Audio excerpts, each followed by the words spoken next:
The 2021 Acura TLX is the top-selling luxury sedan in St. Louis, and St. Louis Acura has an unbeatable selection. The TLX has the highest safety rating, and right now you can get $2,500 in Loyalty Conquest offers with 0% financing for up to 36 months. We offer free pickup and delivery, and we'll also buy your used vehicle, even if you don't buy from us. St. Louis Acura, committed to becoming better than ever for you.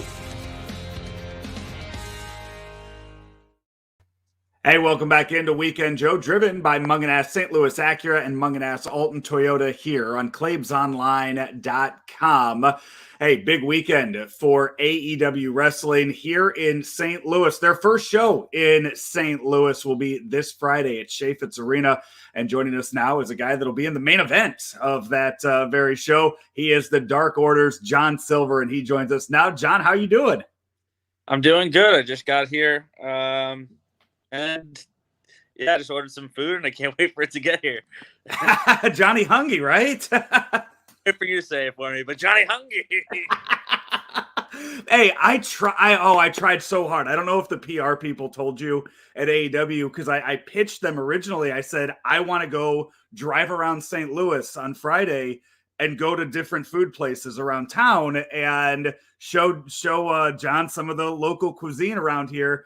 And they were like, I don't know if that's going to work. He's in the main event. You probably have to eat and train differently on Friday that day. Yeah, it might be a little difficult. I mean, I feel like when I was younger, I would just eat and drink and do whatever the night before a big match. But I feel like I'm now 30 years old, so I gotta actually watch the way I eat right before a match. So, but normally I would say hell yeah, that would be awesome. But that'd be tough. Well, if you want any suggestions before or after, I'd be happy to share those with you. And I know you'll have some other people that can share that as well. But you're in the main event against Budge on Friday. Adam Sure. Cole. That has gone over. Just when you first mentioned that, when you first gave him the nickname Budge, did you expect it to go over the way that it did? No. To be honest, I don't know ever what I say is what's going to work and what's not going to work, because there's some times where I'm like, oh, I killed it. That line is so funny. Everyone's going to be talking about it. Everyone's going to be tweeting about it. And then nothing. And there's some times where I'm like, I could have done better on that one. Maybe we should have a second take, another take on that. I probably could have thrown some better stuff, and then it just blows up. So to be honest, I was like, maybe I should have done a second take on that. I could have thrown some different names, or at least like more names or something like that. And the people really like Budge, and people still really like Muff Flanagan too. But Budge, I think, is definitely the number one choice.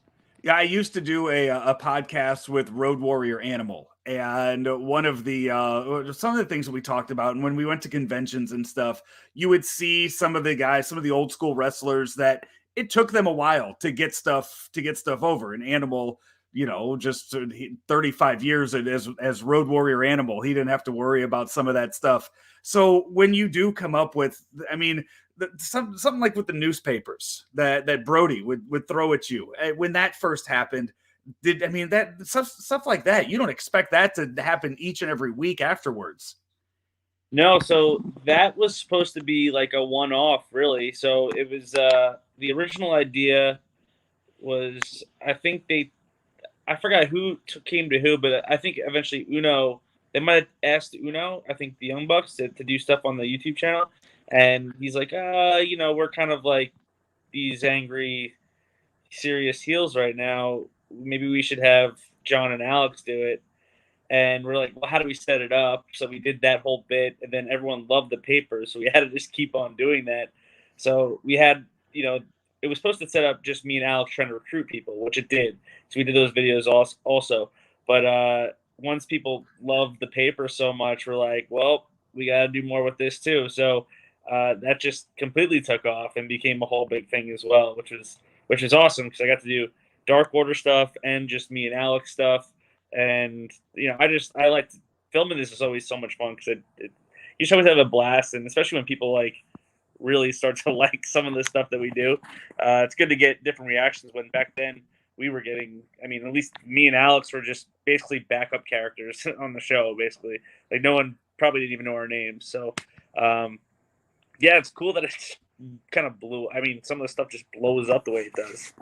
What has that evolution been like for the Dark Order over, I know with the tragic passing of Brody last year, but the way that it started without him and then he came into the mix and now everything that you guys are doing with Hangman, it really has just been a roller coaster of changes with what you have experienced so far in AEW. Yeah, I mean, there's been obviously a lot of change from where we what we were originally doing to when Brody came in to after that. It just there's a lot of change, and it's I think a real good thing is like it's all stuff that we're not told really what to do. We're just kind of doing it. In the beginning, me and Alex got put in the Dark Order, and Uno and Stu were already there, and people did not like us at all. Not only did they not want to boo us, but they wanted us like fired and murdered apparently to people on Twitter. But and then it just once Brody came in, it made us more like a legit thing, and it made us like these, this force to be reckoned with because he was such a star and he was so good. But we also, with that, people also did see the BTE side, which was really, showing our that we're more than just a group. Like we're all have different personalities. It showed all of our personalities. And then, when Brody got sick, we kind of did stuff that more like, of course, me, like I like comedy and stuff like that. So I'm gonna just do whatever I like to do, and then everyone else showed their personality, and I think it just became very people kind of relate to us, I think, a lot. So once they started to relate to us, we couldn't be the bad guys anymore. No one's gonna boo us. Back then we didn't have really the crowds, or if you did, it was very like few people in the crowd, so you can't really tell. But if we had full crowds there, we probably would have been the good guys a lot earlier because we would have got cheered a lot faster.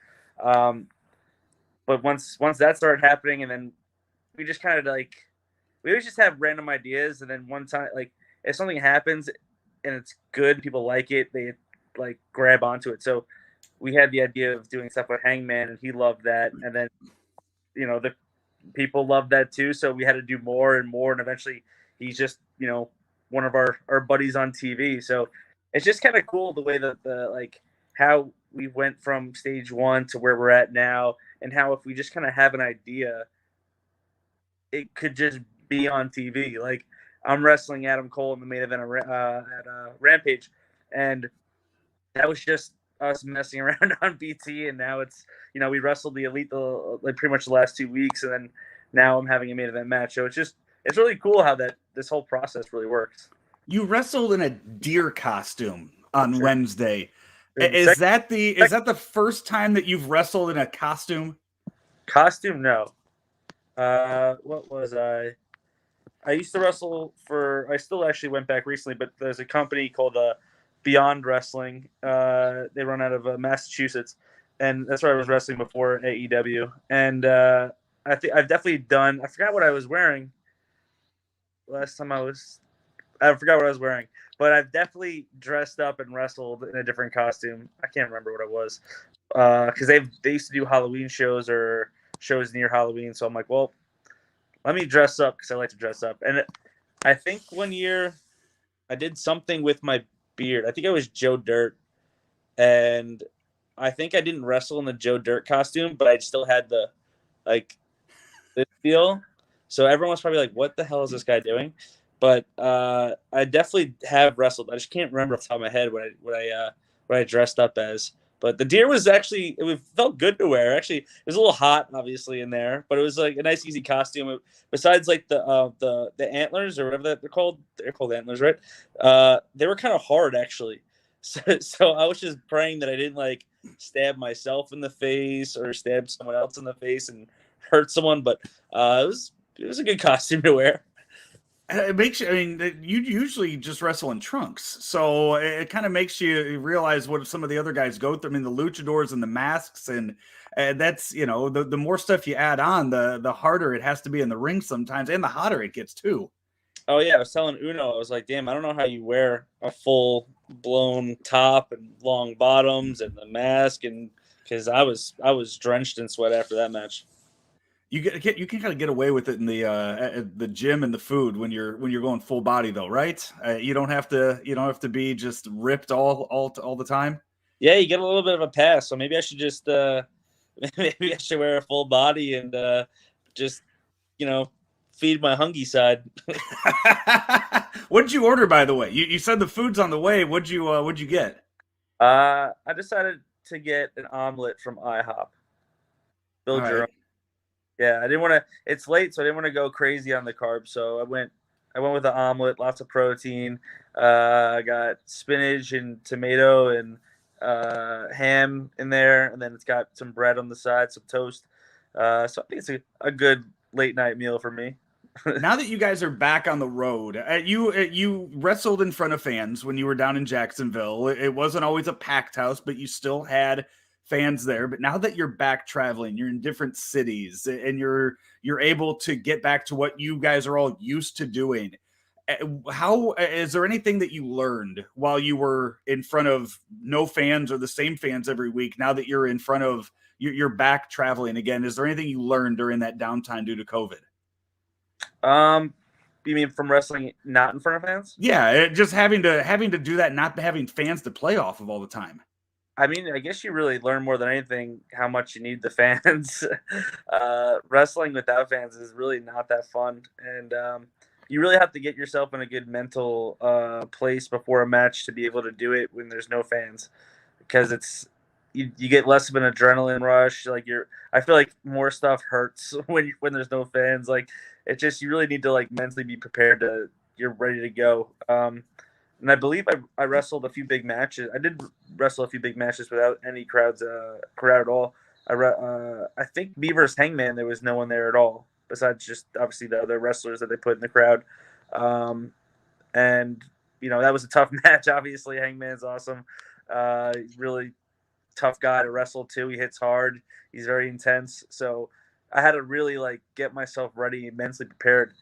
And also, I think it's almost in a bad way to wrestle in front of no crowd, because you almost forget about you have to react to the way the crowd reacts at least a little bit too.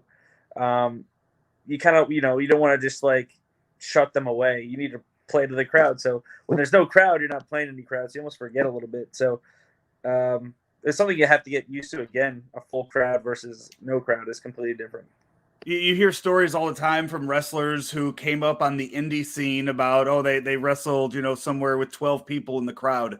Do you have any stories like that from your early days? Oh yeah, of course. Of course. I've done some like really like just there's been shows, especially like near like the end, like before I got into AEW, where I'm like, damn, this is depressing. Like, what am I doing here? Like, I could be home with my friends and doing this and that, and I'm gonna wrestle in front of 12 people. And but I mean, I guess it makes you kind of appreciate everything too a little bit more. But yeah, I've done so many shows that have done, I think the average on the indies is sometimes around 75 to like maybe 200. Obviously there's been those big shows where it's a couple hundred people, but there's definitely been shows where I'm like, damn, this is very light. So I hope they react to me loud, so at least it makes it feel better. But yeah, I've done some real sketchy independent shows, definitely. It does seem, though, that with the roster, there are so many guys on AEW that came up through the indies recently that have similar stories to what you have. And it's given you guys that relationship with the fans that has really catapulted you guys into the wrestling scene in the way that you guys have in just a few short years. Yeah, that's one thing. Like, I think people really connect with us a lot more for whatever reason. I think I think like I was saying before, we kind of just do. I don't want to say we do whatever we want, but like, there's no like I don't get told really what to do for the most part. So I get to kind of you get to see John Silver as John Silver, and you're just seeing me being me instead of me trying to be this other character or a few lines or whatever. So I think a lot of stuff you see is very natural. It's very raw. It's just like, well, it's just what we're doing. It's just what we like to do. If that makes sense. So that's why I think obviously you'll feel a better like connection with people that when they're being true and they're not acting, I guess. So the show is this Friday. You guys have so Wednesday night is you have AEW Dynamite, and then on Friday is Rampage, as you will be in the main event against Adam Cole, or as we've seen on BTE being the Elites. It's Budge against John Silver, and it's the first time you guys are coming to St. Louis. Have you wrestled in St. Louis before? I feel like I have. Wait. Am I going crazy, or did AEW come to St. Louis before? No, they were set to come. I can't remember if it was March or April before everything got shut down for no, it was supposed to be, it was April or May, because I know it was the same day that it was a Cardinal game, and then it was going to be a Cardinal game, and then Dynamite. So it was a canceled show during 2020. So yeah, you guys have not been here yet. Okay, I'm getting Kansas City confused with St. Louis. We have Kansas City tomorrow. So we did Kansas City before. So that's a heel move. That's a heel thing. If you're going to confuse Kansas City and St. Louis, you can't. Yeah, you can't just. Yeah, we'll work on editing that out post production. Yeah, right now. That's why I'm getting confused, because we were here. So I'm here now, but we'll be in. I'm just messing everything up. But I can see now. That's why I'm getting confused. All good. Hey, you will enjoy it here in St. Louis. The history of wrestling in this town is huge, and I think you're going to have a packed house of fans that are just chomping at the bit to see AEW wrestling. John, thank you so much, man. Hey, continued success and luck to you in AEW and everything that you're doing with the Dark Order and everything else. Really appreciate you coming on. And hey, next time you're in town, don't be such a huge star that you're in the main event, and we can go around and we can find some local restaurants to hit up. I mean, I'll try not to, but I can't promise anything. But